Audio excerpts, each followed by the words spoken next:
We are going to listen to a long-winded explanation from Lemonbird, and I am going to see if I can decipher what he said. In Discord, he goes by this name. I think he would pronounce it Phi this is. So this is from Brandon's show, and I was not part of that debate, but they had this screenshot up. This is from B-Ball for Life. He's using an auto level to take a shot across the water to Honolulu.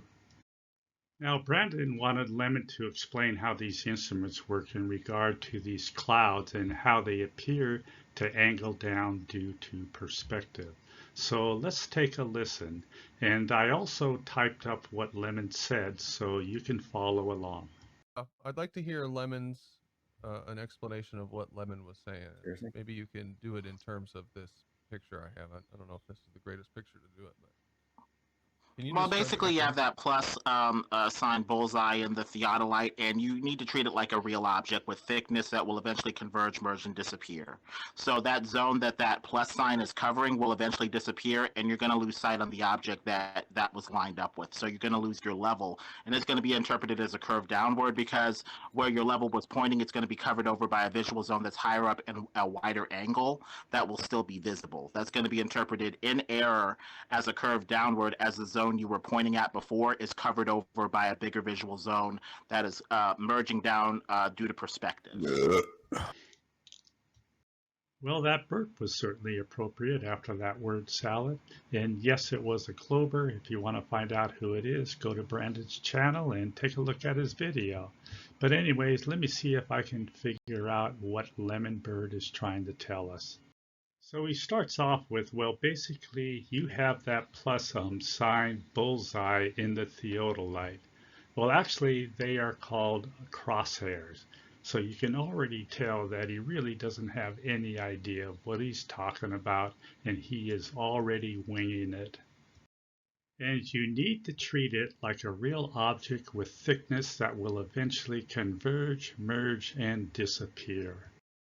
So this is what is an autolevel, and an autolevel is basically the same as a theodolite. The difference being a theodolite can measure a vertical angle. It is also more accurate and it is also more expensive. But as it says here, an autolevel is a professional tool that can establish or verify points in the same horizontal plane. So since this thing can rotate 360 degrees, you can turn it and take an elevation from one point and you can transfer it to another point in another direction, and they are highly accurate. So that zone that plus sign is covering will eventually disappear, and you're going to lose sight of the object that was lined up with.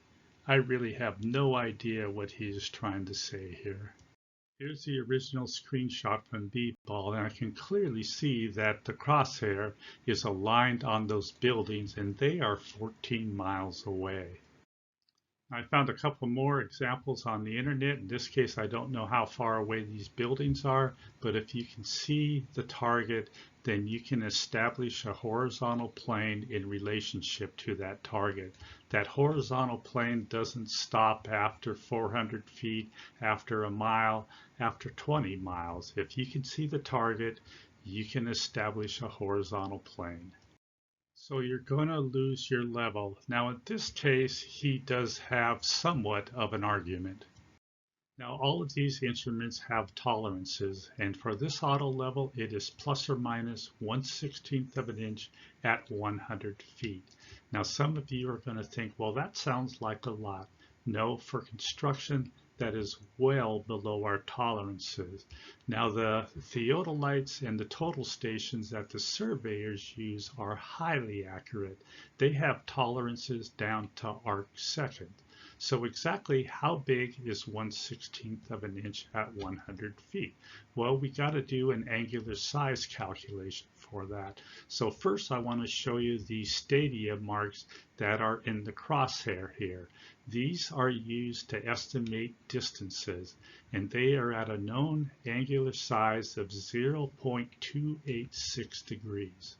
So up here in the box is my angular size calculation for 1/16 of an inch at 100 feet, and the answer is 0.00298 degrees. So it is literally just a little bit above and a little bit below that crosshair, and you can see it is much smaller when compared to the stadia marks. So this shows how small that error is on B-Ball's shot of the Honolulu buildings. Now we can also use this trig formula here. Height equals the tangent of the angle times the distance, and I can calculate how much that error is in actual feet for that distance of 14 miles, and it comes up to 3.8 feet. So what it means is that in this shot that B-Ball took, it is possible that that horizontal line is off by plus 3.8 feet or minus 3.8 feet.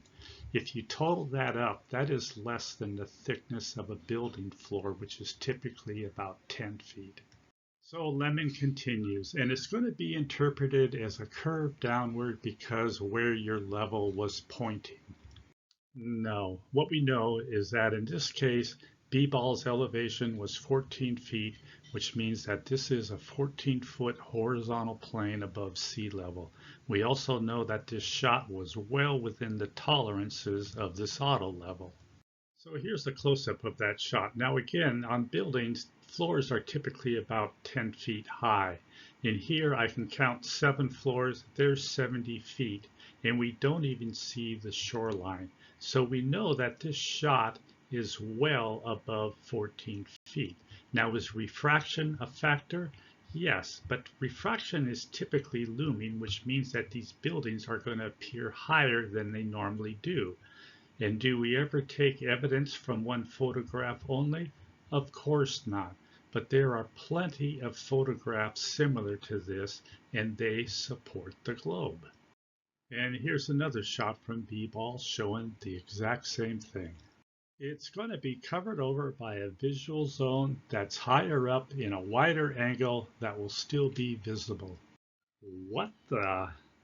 Sorry, but this makes absolutely no logical sense. If this is a visual zone that's higher up in a wider angle, how does it cover down here? And finally, that's going to be interpreted in air as a curve downward as the zone you were pointing at before is covered over by a bigger zone that is merging down due to perspective. Again, what the? So this is how perspective works. First of all, I was able to figure out that this is the horizontal line because it goes through this part of the building here perfectly horizontal. This is also my eye level. Here we have a bunch of parallel lines above the horizontal line, and they converge down to the horizontal line.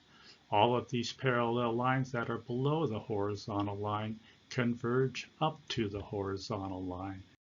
Now, if we had a row of these buildings that were the exact same size heading off into the distance, they would appear to get smaller proportionally both above and below the horizontal line. So here we have two sections of 4 floors each that are above and below the horizontal line. So of course they are the exact same height. So as this building heads off into the distance, both of these sections are going to appear to get smaller at the exact same rate. What that means is that if the Earth was flat, we would not see these lower floors disappear before the upper floors do. But in real life, we do see the bottom of distant objects disappear before the tops, and that's because we live on a globe. Well, basically, you have that plus sign bullseye in the theodolite, and you need to treat it like a real object with thickness that will eventually converge, merge, and disappear. So that zone that that plus sign is covering will eventually disappear, and you're going to lose sight on the object that that was lined up with. So you're going to lose your level, and it's going to be interpreted as a curve downward because where your level was pointing, it's going to be covered over by a visual zone that's higher up and a wider angle that will still be visible. That's going to be interpreted in error as a curve downward as the zone you were pointing at before is covered over by a bigger visual zone that is merging down due to perspective.